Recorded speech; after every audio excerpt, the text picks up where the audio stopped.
Mga kababayan, kung kayo ay SSS pensioner, GSIS pensioner o senior citizen, itigil muna ninyo ang ginagawa ninyo at pakinggan ito ng mabuti dahil may dalawang magandang balita na dapat ninyong malaman ngayong buwan ng Hunyo 2026. Ito ang hindi alam ng marami at kung hindi ninyo ito mapapanood hanggang dulo, baka hindi ninyo malaman kung kailan talaga darating ang inaasahan ninyong dagdag na pensyon. Kaya huwag ninyong palampasin ito. Mga mahal naming pensyonado, alam naming hirap na kayo sa pagtaas ng bilihin, sa pagtaas ng pamasahe, sa pagtaas ng kuryente.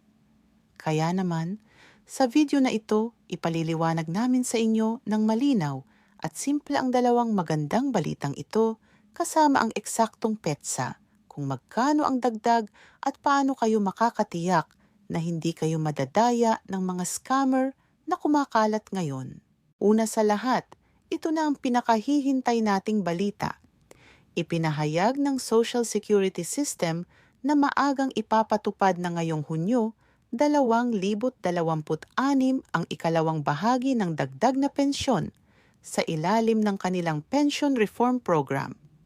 Milyon-milyong pensyonadong Pilipino ang tatanggap ng mas mataas na buwan ng pensyon mula sa Hunyo 2026 matapos na isaalang-alang ng SSS na paunahin ang ikalawang bahagi ng programa ng 3 buwan. Sa madaling salita, sa orihinal na plano, ang dagdag na ito ay dapat sanang dumating pa sa Setyembre. Pero dahil sa tumataas na presyo ng bilihin, gasolina at kuryente, pinabilis nila ito. Ngayon, mga kababayan, pakinggan ninyo itong mabuti.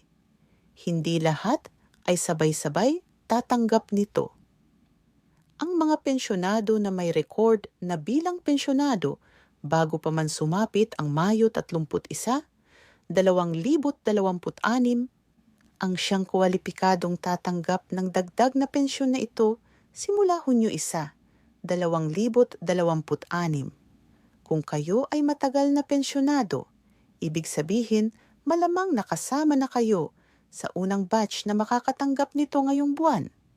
Pero kung kayo na may bagong-bagong retiradong kasapi, mayroon kaming mahalagang paalala.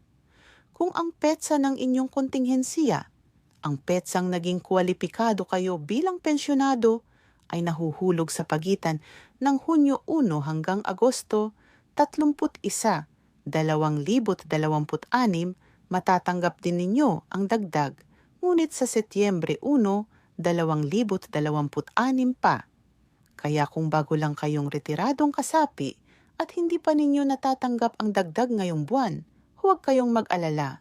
Guaranteed na darating ito, sa Setyembre lang ang timing. May isa pang mahalagang update tungkol sa magkano talaga ang dagdag na ito. Para sa mga retirement at disability pensioners, ang dagdag ay 10%, 10% sa kasalukuyang buwanang pensyon. Halimbawa, kung ang inyong pensyon noon ay 6,000 piso bawat buwan, magkakaroon kayo ng karagdagang 1,000, 260 piso. Kaya ang kabuuang matatanggap ninyo ay mga 7,260 piso bawat buwan. Hindi biro ito, mga kababayan. Sapat na ito para sa karagdagang pamasahe, gamot o pagkain sa loob ng isang buwan. Para naman sa mga death at survivorship pensioners, ibig sabihin, ang mga naiwang asawa o anak na umaasa sa pensyon ng namayapang kasapi, ang dagdag ay 5%. Halimbawa, kung 3,000 piso ang inyong natatanggap bawat buwan bilang survivorship pensioner, magkakaroon kayo ng dagdag na 307 piso at 50 sentimo. Kaya ang kabuuan ay magiging 3,307 piso. Maliit man ito kumpara sa retirement pensioners, malaking tulong din ito sa pamilyang umaasa rito. At dahil madalas kaming tanungin kung ito ba ay isang beses na ayuda lang, hindi, mga kababayan. Permanente itong dagdag sa inyong buwanang pensyon, hindi ito bonus o cash aid na minsan lang. Ibig sabihin, kasama na ito sa susunod ninyong pensyon, buwan-buwan, magpakailanman, maliban na lang kung magbabago ang batas sa hinaharap. Ngayon, mga pensyonado, alam naming may ilan sa inyo ang may natitirang utang sa SSS. Maaring salary loan noon bago pa kayo nag-retire, o calamity loan, o pension loan. Kung kayo'y isa sa mga ito, mahalagang malaman ninyo kung paano ito kinakaltasan. Karaniwan, ang bayad sa utang ay direktang ikakaltas mula sa inyong buwanang pensyon bago pa man ito ilabas sa inyo. Halimbawa, kung ang inyong bagong pensyon ay 7,260 piso at may buwanang amortization na 500 piso para sa inyong loan, ang aktwal na matatanggap ninyo ay 6,760 piso. Kaya importante, mga kababayan, na laging i-check ang inyong pension advice slip o ang text notification mula sa SSS para malinaw sa inyo kung magkano talaga ang netong matatanggap ninyo bawat buwan. Ngayon, ito ang hindi alam ng marami. Kapag tumaas ang inyong pension, hindi ito nangangahulugan na tataas din ang inyong binabayarang utang. Pareho lang ang kaltas sa utang, ang tumataas lang ay ang gross pension ninyo. Kaya sa madaling salita, mas malaki ang dagdag na talagang mapupunta sa inyong bulsa. Mayroon din kaming dapat ipaliwanag tungkol sa tinatawag na clawback o offset. Ano ba ito? Minsan, may mga pensyonado na nakatanggap ng sobrang bayad. Halimbawa, dahil sa late na pag-update ng record o dahil sa technical error sa komputasyon. Kapag nadiskubre ito ng SSS, hindi nila ito basta-basta hihingin pabalik sa isang bayad lang. Sa karaniwang proseso, ikakaltas lang ito ng paunti-unti sa mga susunod na pensyon ninyo para hindi kayo mabigla o mahirapan. Kung kayo ay biglang nakatanggap ng sulat o text mula sa SSS tungkol sa overpayment o adjustment, huwag muna kayong magpanik. Pakinggan ninyong mabuti ang detalye at kung kailangan, pumunta o tumawag sa pinakamalapit na SSS branch para linawin. Mas mabuti pang magtanong ng maayos kaysa matakot lang sa bahay ng walang katiyakan. Mga kababayan, ito ang pangalawang magandang balita na sinabi namin sa inyo sa simula. Inaprubahan na ng kapulungan ng mga kinatawan sa ikatlo at huling pagbasa ang panukalang batas na nagbibigay ng universal social pension sa lahat ng senior citizens sa Pilipinas. Ibig sabihin, kung matuloy ito at maipasa rin sa Senado, lahat ng senior citizens, kasama na ang mga walang SSS o GSIS pension, mga hindi kasapi ng anumang pondo, ay magkakaroon din ng karapatan sa buwanang ayuda mula sa gobyerno. Ngayon, dahil dito, marami sa mga senior citizen viewers namin ang nagtatanong, paano ito kaiba sa kasalukuyang social pension ng DSWD na 500 piso bawat buwan para sa mga indigent senior? Ang sagot, mga kababayan, kung maipasa ang batas na ito, posibleng lumawak ang saklaw nito, hindi na lang limitado sa mga indigent o mahihirap, kundi sa lahat ng senior citizens. Pero importante, hindi pa ito pinal.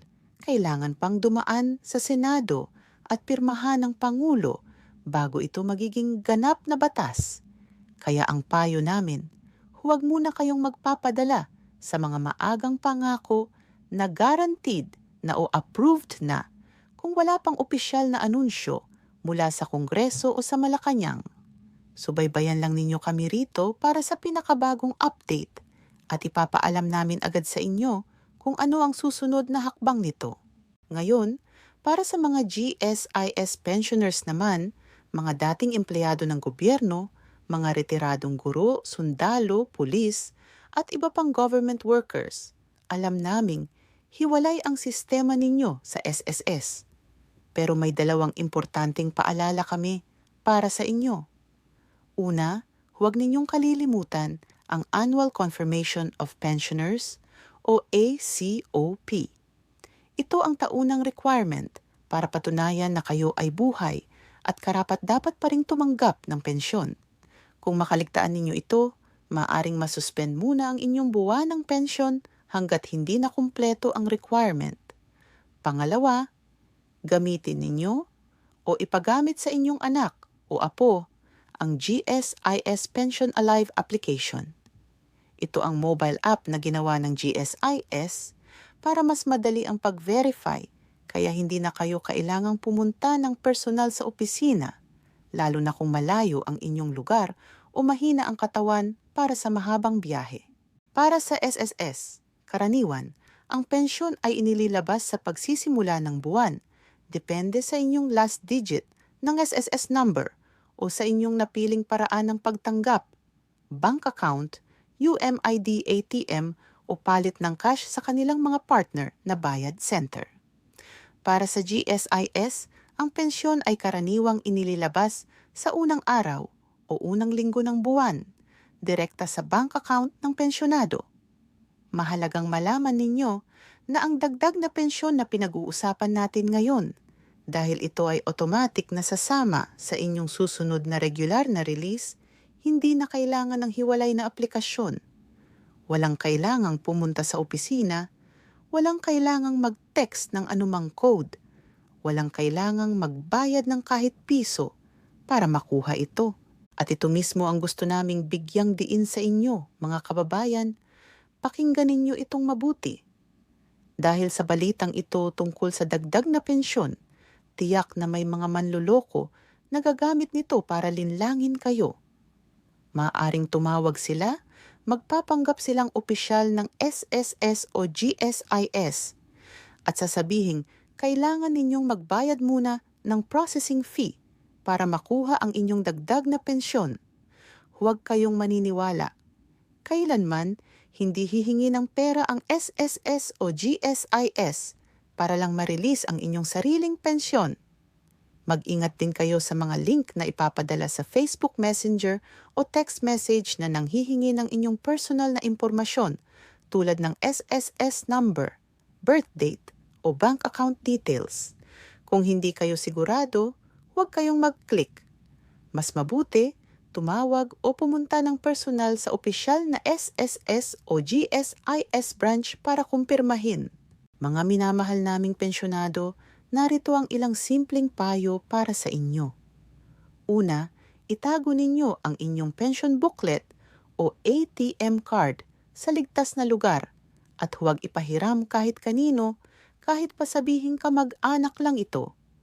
Pangalawa, kung may dagdag na matatanggap kayo, isipin muna ninyo kung saan ito mauubos ng tama. Prioridad muna ang gamot, pagkain at mga pangunahing pangangailangan bago ang anumang gusto. Pangatlo, kung kayo'y nagdududa sa anumang balita o tawag, huwag mahihiyang magtanong sa anak, apo o kapitbahay na mas bihasa sa teknolohiya para makatulong sa inyong pag-verify. Mga kababayan, mga minamahal naming pensyonado at senior citizens, alalahanin ninyo, ang pensyon na ito ay hindi awa o regalo lang mula sa gobyerno. Ito ay karapatan ninyo, kapalit ng mga tao ng paghihirap, pagtatrabaho at pagbubuwis ng inyong dugo't pawis para sa bansang ito. Kaya huwag kayong mahihiya na hingin ito, alamin ito, at ipaglaban ito kung kinakailangan. Kung naging kapaki-pakinabang sa inyo ang video na ito, pakishare po ito sa inyong mga kapatid, kaibigan, o kapitbahay na pensyonado din dahil marami sa kanila ay maaaring hindi pa nalalaman ang mga balitang ito. Huwag din ninyong kalilimutang isubscribe ang channel namin at itap ang bell para hindi kayo mahuli sa susunod na mahahalagang update tungkol sa inyong pensyon. Maraming salamat sa panunood, mga mahal naming pensyonado. Ingat lagi kayo at sana po ay laging malusog at masaya tayong lahat. Hanggang sa muli.